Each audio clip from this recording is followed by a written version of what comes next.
It's about the restoration of our republic. We want to educate, encourage, enable the power. We stand for integrity, honesty, self-reliance, self-defense, and most importantly, no compromise on our foundational principles. This is America's Voice Now. Find America's Voice Now on Facebook and at americasvoicenow.org. Here's Michael Evans.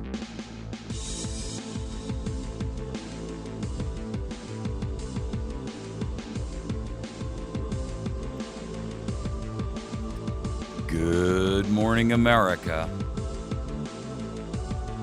You're listening to America's Voice right here, right now. Glad to be with you this morning, and I appreciate it if you've joined us on Patriot FB, perhaps Constitution Club, perhaps you've joined us on America's Voice Now, or perhaps you've joined us on Big Country 99. In any event, I'm glad to have you on board with us this morning. We, boy, I tell you, when you look at the news on a day in and day out basis, it's depressing, to say the least. This morning we're going to talk about a couple of things, not the least of which is Joe Biden's statement and promotion of, frankly, slavery. Yes, slavery. Joe Biden, our vice president, is promoting slavery. He came out and he said the other day, we need a constant, unrelenting stream of immigrants. So I got to ask you a question. Does that not sound like an advocate of slavery around 1840? We need a constant, unrelenting stream of slaves to work.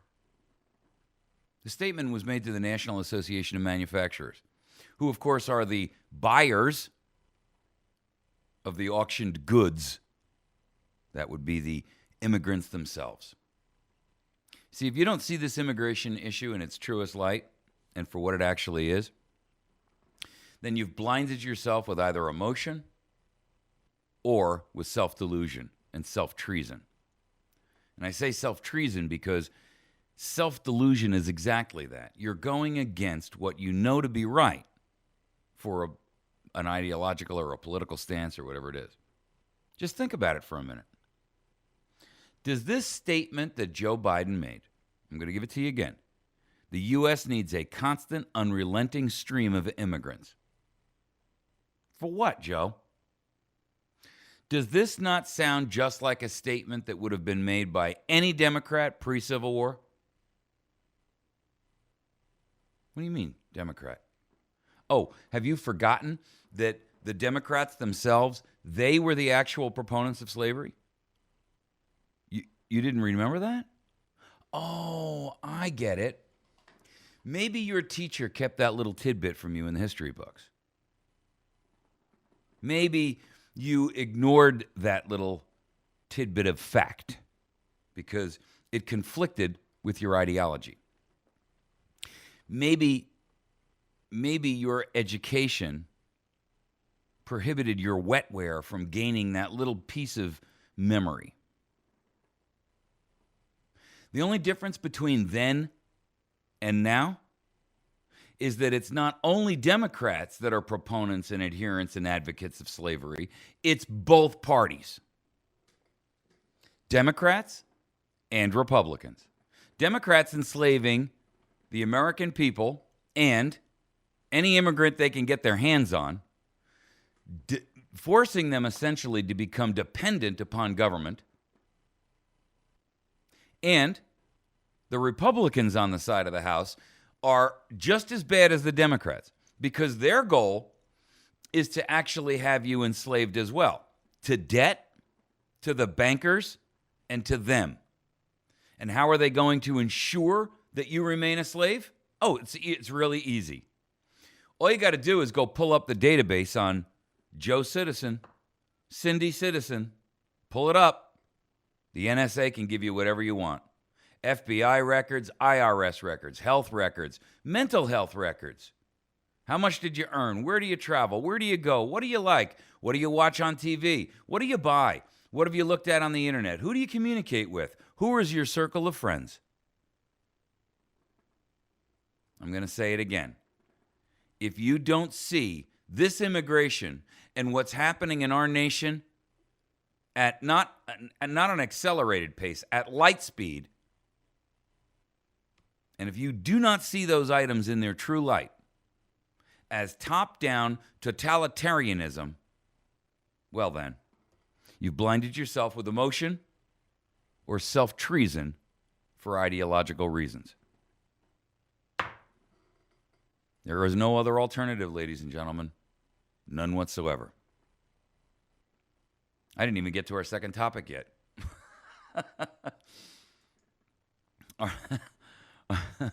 Our second topic is not a whole lot better. Obama come out the other day and said, our future rests with dream kids. Excuse me. Just exactly who is it, Mr. President, that you represent? Dreamers? Or the 315 million American citizens that pay the taxes, bear the burdens, put your sorry ass into office? Which is it? I mean, who is it exactly that you represent? Guatemalans? Venezuelans? El Salvadorans? I mean, who is it? Hondurans? Because it sure ain't Americans. Not with a statement like that. Our future rests on the success of dream kids? No, it doesn't. That's a lie. I'm going to tell you the truth. The truth rests upon Americans rising up and removing Barack Obama, removing Congress, removing every agency, removing every judge, and banning all of them from life, from ever working in holding office again. That, ladies and gentlemen, is what our future is required or rests upon. To lock down our border so tight that a gnat can't get through. To permanently eject any illegal who will not register and go to the back of the line from their home country. Our future rests on banning lobbying, a.k.a. bribery. Our future rests on term limiting legislators to one term. And then that's it. You go home. You're done. No more federal office. You want to go back and be the mayor? That's fine. Our future rests on outlawing the Federal Reserve and any future iteration or anything that even remotely resembles it.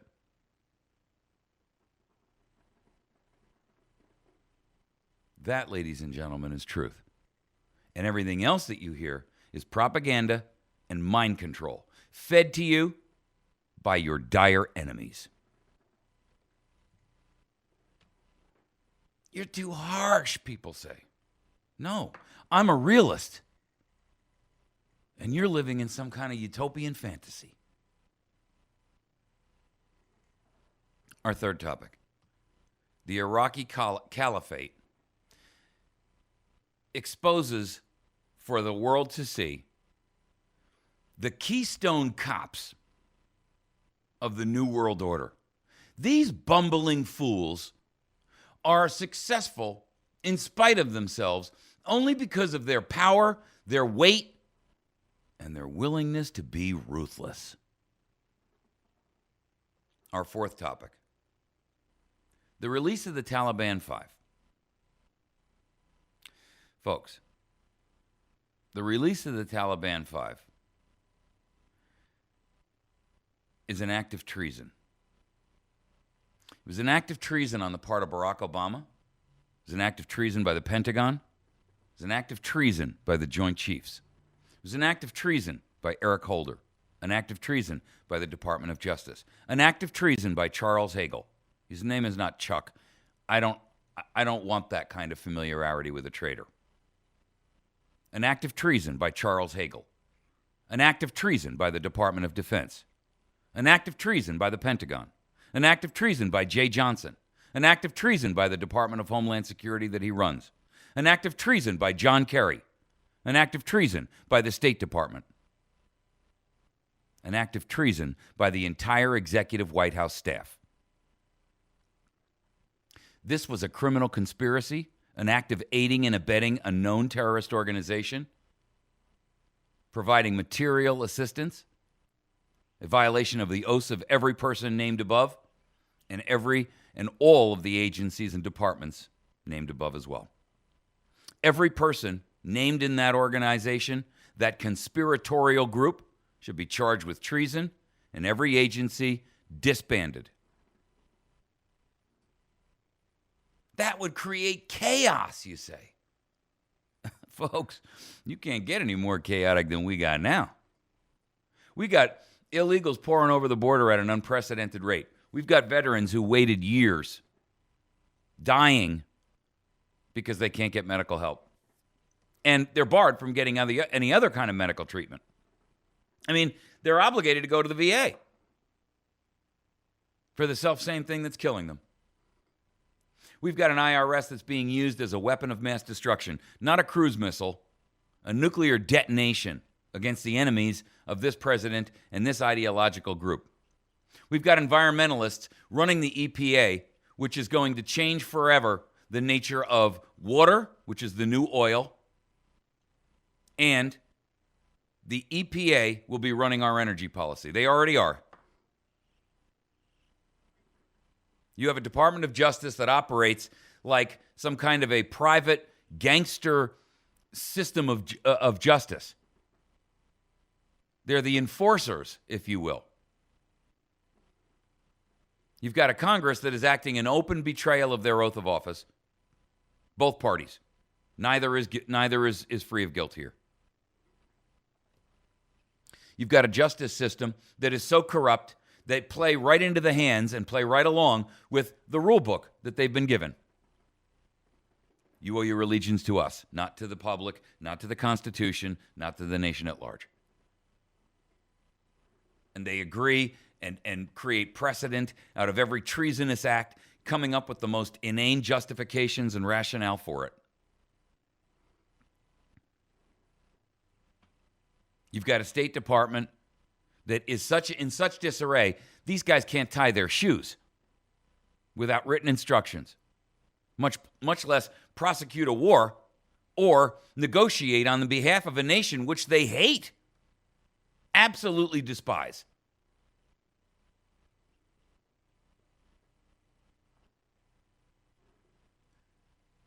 You cannot get any more chaotic than that, folks. Removing the entire government and leaving us in a vacuum would not be more chaotic than what we currently have. Let's throw that into the Overton window for a moment and start to actually consider, could it be worse? I don't think so. I really don't. I'd be willing to say, let's hold a mass election immediately. I mean, you got 30 days. Put people in office who are willing to swear and sign a contract that if they act against the Constitution of the United States, that we don't have to try to impeach them to get them out of office. They are summarily dismissed. There is no such thing as tenure, and there will never be an incumbent again because everyone serves one term. That's it. Have a nice day. And after that, you're banned from federal office. Lobbying is illegal, punishable by death. By death. Sound too draconian for you? Wait until Sharia law gets a hold of your ass.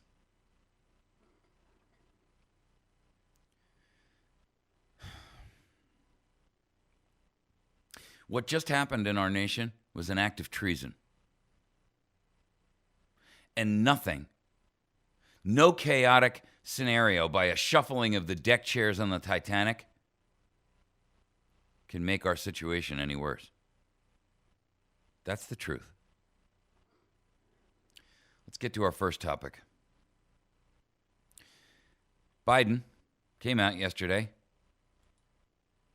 and said to the National Association of Manufacturers, who is that? Well, those are the people that need the slaves. I mean, is any of this striking a chord with you? You see, the Democrats were the same people that advocated, promoted, and encouraged slavery in the mid 1800s, all the way up until the mid 1800s. Vice President Joe Biden came out yesterday and told the National Association of Manufacturers that the United States needed more, not fewer immigrants. He calls for a constant, unrelenting stream of new immigrants, not dribbling, but significant flows to bolster the national economy. Really? How will that bolster the national economy, Joe? Explain that to me.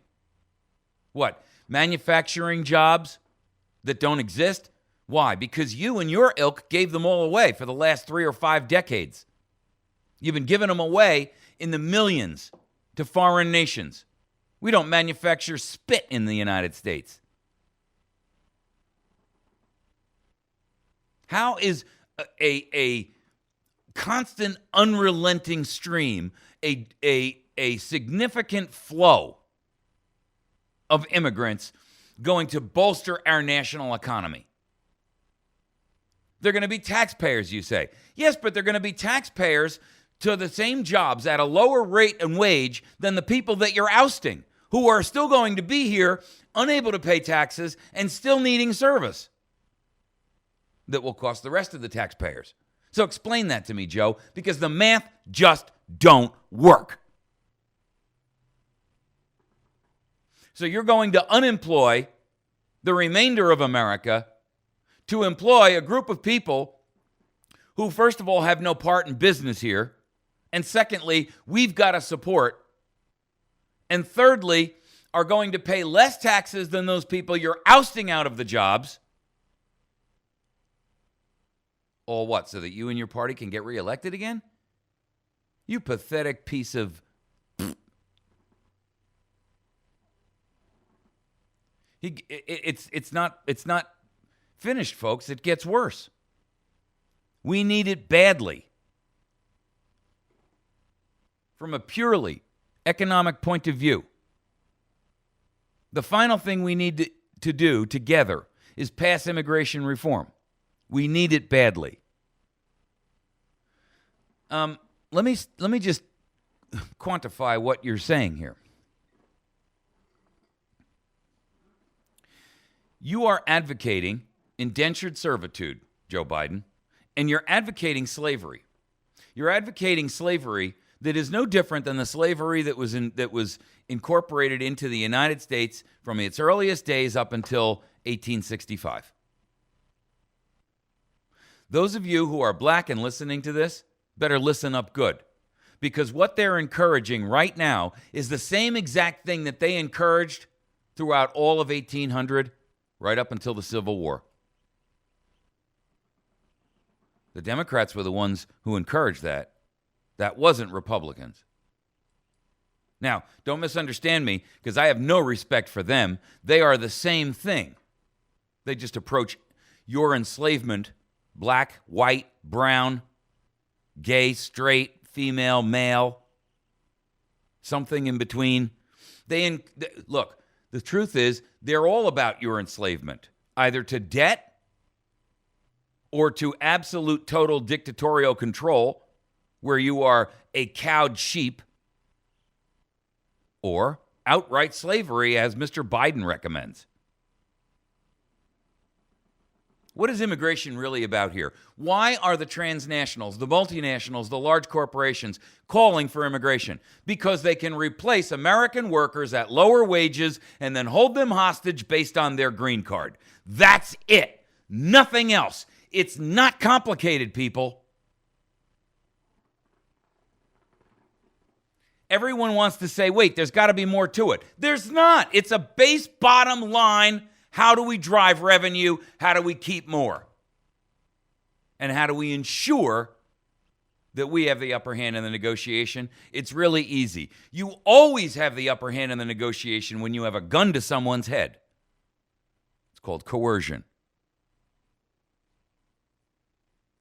And those of you who think this is the right solution for you to just pour across this border, those of you that are Americans that are doing this for your own personal families or your own friends or your own loyalty to your old country, had better wake up. Because what you're encouraging is no different than slavery. Listen, indentured servitude, willingly signing up to be a slave, is no different than involuntary servitude. The key operative phrase, the key operative period is what? Slavery. Now, does it matter that you willingly put the handcuffs on yourself and the chains upon yourself? Because once on, they don't come off. So it doesn't really matter whether it was your choice or whether it was involuntary. The end result is the same.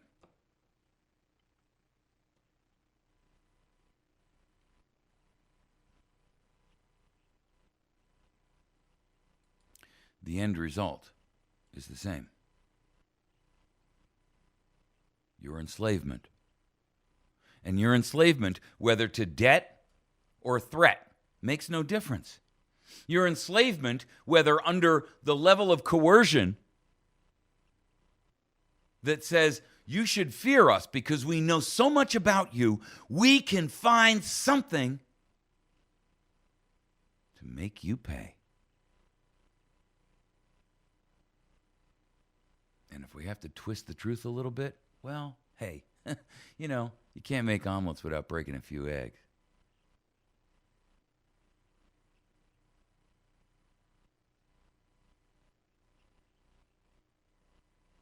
You've been listening to America's Voice. Communicate with me directly at mike@americasvoicenow.org. We're going to take a quick break. When we return, we're going to take our second topic. Now we're going to go from the vice president to the president, because President Obama came out and said our future rests with dream kids. Excuse me? No, that's not what our future rests upon, Mr. Barack Obama.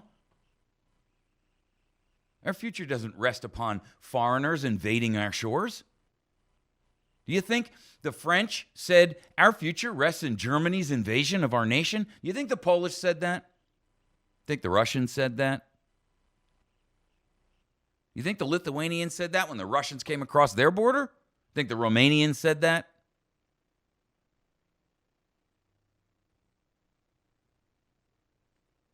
When have we ever had a president that openly advocated invasion? That's essentially what he's saying, folks. He's openly advocating invasion. He's a traitor. His actions are treason. Period. We're going to take a break. Make sure you visit our friends over at Battery Station, batterystation.com. Outstanding friend and supporter of this program. Great company. Really good people. Batterystation.com. 303 Washington Avenue, 417-257-7799. 303 Washington Avenue in West Plains, 417-257-7799. Make sure that you see our friends over at Pizza Hut, Tuesdays and Thursdays. Reduced lunch price, Tuesday evening. Kids under 12 eat free. We'll be back in just a moment. You're listening to America's Voice Now.